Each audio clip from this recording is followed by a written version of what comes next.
Hello everyone, good morning. কেমন আছো সবাই? আশা করছি সবাই ভালো আছো, সুস্থ আছো। আমরাও বেশ ভালো আছি। আজ আমার আরও একটি নতুন ব্লগে সকলকে অনেক স্বাগত জানাই। আশা করছি আমার আজকের ব্লগটি সকলের ভালো লাগবে। আজ শুক্রবার, ঘড়িতে টাইম এখন ওই সকাল 9টার মতো বাজে। এখন থেকে আমার ভিডিওটি আমি শুরু করছি। ঘুম থেকে উঠেছি অনেক সকালেও বলতে পারো, আবার একটু বেলা করেও বলতে পারো। সকাল 6টায় উঠে চন্দনকে খাবার তৈরি করে দিয়েছিলাম। ও বেরিয়ে গেলে আমি আবার ঘুমিয়ে পড়েছিলাম। একটু আগে ঘুম থেকে উঠলাম। টিউশনি তো কদিন ছুটি আছে, সেই জন্য ইচ্ছে করেই আর উঠলাম না। এমনিতেও আজ সকালবেলা তেমন একটা কাজ ছিল না। রাতের বেলা তো বাসন কোসন সব ধুয়ে পরিষ্কার করেই রেখে দিই, আর সকালবেলা উঠে ঘর মোছা, ঘর ঝাড় দেওয়া এইসবই থাকে। সংসারের টুকিটাকি কাজ তো থাকেই, তো দেখতে দেখতেই হয়ে যাবে বলে আর ইচ্ছে করেই ঘুম থেকে উঠিনি আজ। তো ওঠার পরে ব্রাশ করলাম, ফ্রেশ হলাম, তারপরে 1 কাপ চায়ের সঙ্গে এখানে বসে পড়লাম তোমাদের সঙ্গে কথাও বলতে। আর সাউন্ডটা কেন অফ করে দিয়েছি সেটা তো খুব ভালো করেই বুঝতে পারছো। এখানে এখনও মাইক চলছে। কালকে মনে হয় রথের মেলা শেষ হবে, ঠিক জানি না আমি। তো যাই হোক, তারপরে এই যে ঘরে চলে আসলাম। বিছানা তো অগোছল হয়ে আছে, বিছানা তোলা হয়নি। শীত দেখতে দেখতেই চলে গেল, গরম দেখতে দেখতেই চলে আসলো। আসল কথা কি বলো তো, ভালো সময় খুব কম দিনই থাকে, আর খারাপ সময়গুলো বেশি দিনই থাকে, যেতেই চায় না। ঠান্ডার সময় কিন্তু আমার কোনো অসুবিধা হয় না, কিন্তু গরমের সময় আসলে খুবই কষ্ট হয়। এটা সবারই হয়। এই যে শীত চলে গেল, শীতের সঙ্গে কাজটাও বেশি এসে পড়লো। ব্ল্যাঙ্কেট, বিছানার চাদর, শীতের জামা কাপড়, চাদর, আরও অনেক জিনিস আছে। সব কিছু তুলে রাখতে হবে পরিষ্কার করে। যখন শীত পড়ে প্রথম প্রথম, তখন বের করতে কোনো অসুবিধা হয় না। আর এখন তো শীত চলে গেছে, শীতের জামা কাপড় তো আর লাগবে না। অনেক দিন থেকেই ভাবছি সব কিছু পরিষ্কার করব, তবে সময় আর করে উঠতে পারছি না। আর আমাদের এখানে গরম পড়ে গেছে, শীত একদমই নেই। মাঝে মাঝে রাতের বেলা বেশ ভালোই কুয়াশা পড়ছে, আর দিনের বেলা বেশ ভালোই গরম পড়ছে। তো এই করেই চলছে, কিন্তু গরম পড়ে গেছে বেশ ভালোই। একদমই শীত নেই এদিকে। এই 1 সপ্তাহ ধরে রাতের বেলা একদমই ঠান্ডা লাগে না, বেশ গরম পড়েছে ভালোই। ব্ল্যাঙ্কেট গায়ে দিতে তো লাগেই না। তো ভাবছিলাম পরিষ্কার করে তুলে রেখে দেবো, তো ওই যে বললাম সময় আর হয়ে উঠছিল না। ফ্রিজ থেকে মাছ বের করে রেখেছিলাম, এই যে এর থেকে মাথাগুলো নিয়ে নেব। নরম হয়ে গেছে, বরফ দেখছি একটু। বাড়ি থেকে এনেছিলাম সেই মাছ, এগুলো মৃগেল মাছের মাথা, তবুও শক্ত আছে এখনো।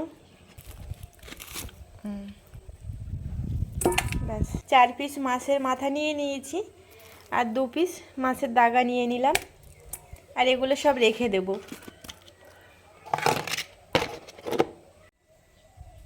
একটু জল দিয়ে দিলাম, যেটুকু গলতে বাকি আছে সেটুকু গলে যাবে।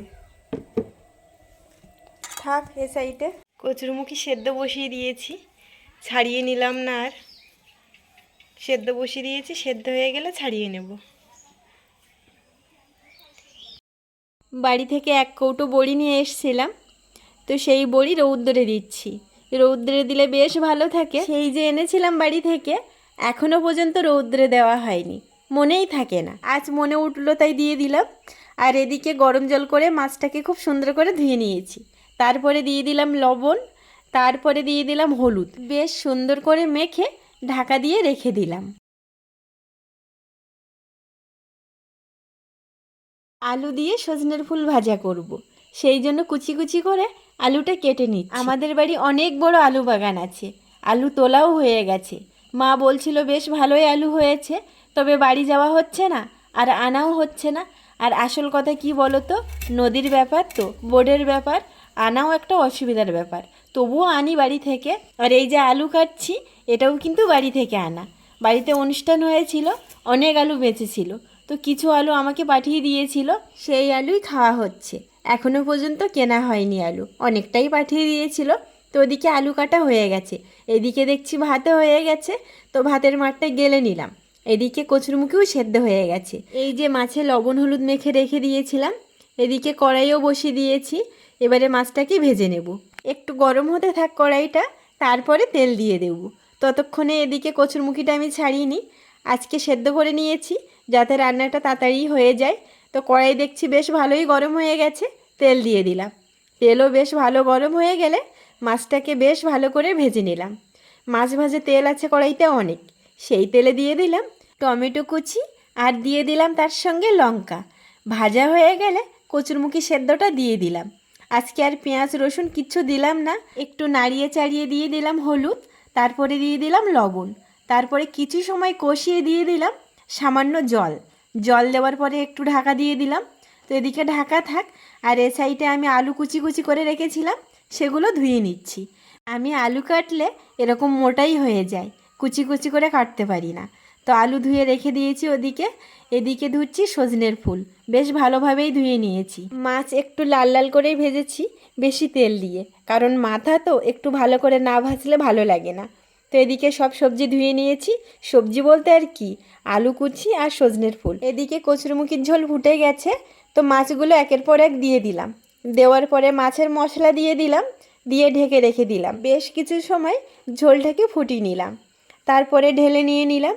তরকারি তো হয়ে গেছে একটা তরকারি, এই দেখো একদম হালকা পাতলা ঝোল করলাম, বেশি মশলা তো দিইনি। এদিকে কড়াই ধুয়ে আবার বসিয়ে দিয়েছি সজনের ফুল আলু ভেজে নেব। কড়াইতে তেল দিয়ে দিলাম, তেল গরম হয়ে গেলে আলু পেঁয়াজ লঙ্কা একসঙ্গেই কেটে রেখেছিলাম, একসঙ্গে দিয়ে দিলাম।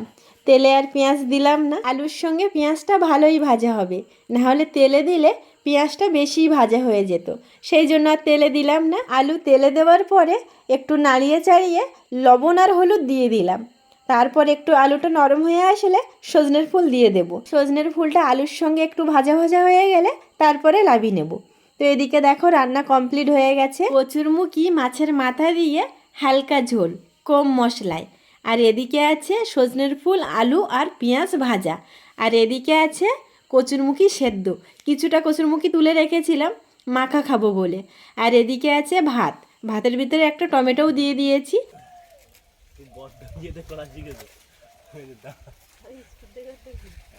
রান্না বান্না কমপ্লিট করে চলে আসলাম পুকুরে। জামা কাপড় তো হয়েই ছিল অনেক, তার সঙ্গে হয়েছিল ব্ল্যাঙ্কেট। শীত চলে গেছে আর কাজ বাড়িয়ে দিয়ে গেছে, এগুলো পরিষ্কার করে তুলে রাখতে হবে, সেই জন্য পুকুরে আসলাম। আর এদিকে জামা কাপড় নিয়ে আমি চলে আসলাম রৌদ্রে দিতে। জামা কাপড় আগে পরিষ্কার করে নিয়েছি, ব্ল্যাঙ্কেট পরে পরিষ্কার করব। আগে জামা কাপড় পরিষ্কার করে মেলে দিতে আসলাম, না হলে একসঙ্গে অত জিনিস নিয়ে আসা সম্ভব না। তার কারণে কিছু কিছু জিনিস নিয়ে এসে মেলে দিচ্ছি। বেশ ভালোই রৌদ্র উঠেছে দেখছি আবার।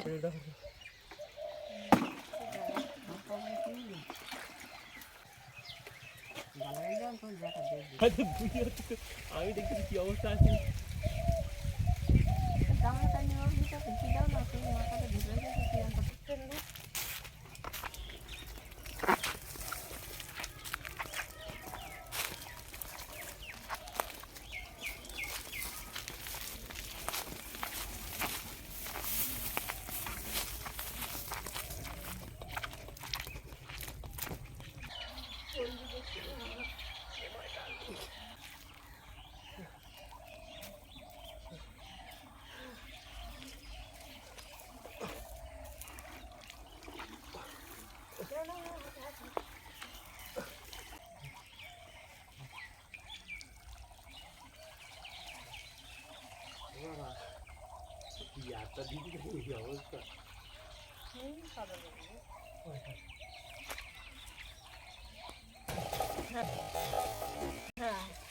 ব্ল্যাঙ্কেট দেওয়ার সঙ্গে সঙ্গে টানা ছিঁড়ে পড়ে গেল, এতটাই ভার হয়েছে।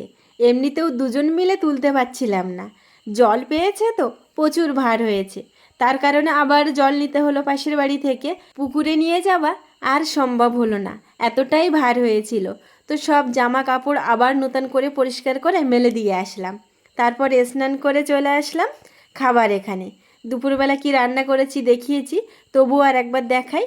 টমেটো মাখা, সজনের ফুল আলু ভাজা, কচুরমুখী মাখা, এদিকে আছে মাছের ঝোল কচুরমুখী দিয়ে হালকা মশলায়। তো দুপুরে রান্না এটুকুই ছিল। তো চলো খাওয়া দাওয়া করে নিই দুপুরবেলার। জামা কাপড় পরিষ্কার করে ভীষণ খিদে পেয়ে গেছে, একবার না দুবার পরিষ্কার করতে হলো, এক কাজ দুবারও হলো। আসল কথা কি বলো তো, টানা আর টান রাখতে পারিনি, এতটাই ভার হয়েছে। জল দেওয়া হয়েছে তো আরও বেশি ভার হয়ে গেছিলো।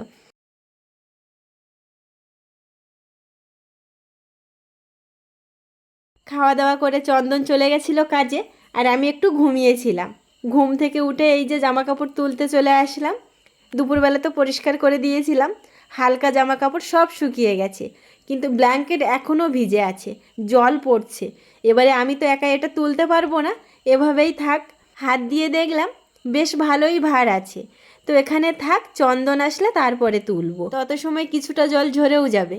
তো চলো, আজকের মতো ভিডিওটি এখানেই শেষ করছি। ভিডিওটি কেমন লাগলো অবশ্যই জানাবে, ভালো লাগলে একটি লাইক করে দেবে এবং সাবস্ক্রাইব করে দিয়ে আমার ছোট্ট চ্যানেলটির পাশে থাকবে। সবাই ভালো থাকবে, সবাই সবার পরিবারকে নিয়ে সুস্থ থাকবে। দেখা হচ্ছে নতুন কোনো দিন নতুন কোনো একটি ভিডিওর সঙ্গে। ততক্ষণের জন্য সবাইকে টাটা। আর আমার ভিডিওটি প্রথম থেকে শেষ পর্যন্ত দেখার জন্য সবাইকে অনেক অনেক ধন্যবাদ।